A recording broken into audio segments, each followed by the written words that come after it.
Hey everyone, welcome back. If you're watching this, you're probably dealing with the frustration of Apple Pay not working on your Apple Watch in 2025. Don't worry. I've got you covered with a simple, step-by-step guide to get things up and running again. Whether it's a connectivity issue or a settings glitch, we'll fix it together. Let's dive in. First things first, start by checking your basics. Make sure your Apple Watch is connected to your iPhone via Bluetooth and that both devices are online.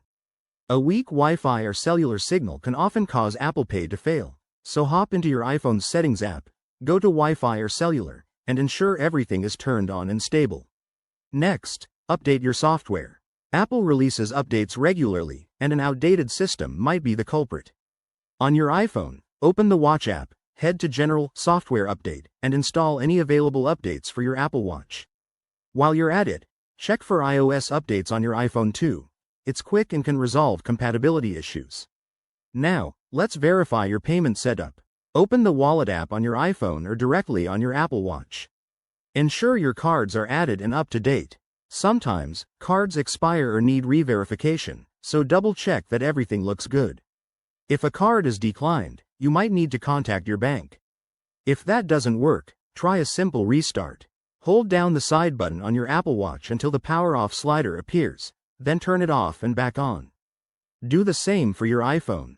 This can clear temporary glitches and refresh connections.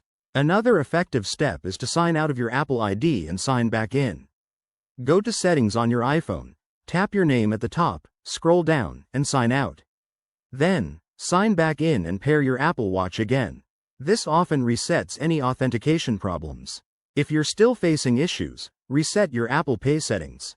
In the Wallet app, remove and re-add your cards. It's a bit of a hassle, but it works wonders for persistent errors. Finally, if nothing seems to help, reach out to Apple support. They have great resources online or via chat, and they can diagnose any hardware problems. There you have it. Easy fixes to get Apple Pay working on your Apple Watch again. Give these steps a try, and you'll be tapping and paying in no time. If you found this helpful, hit that like button and subscribe for more tech tips. Thanks for watching, and see you in the next video.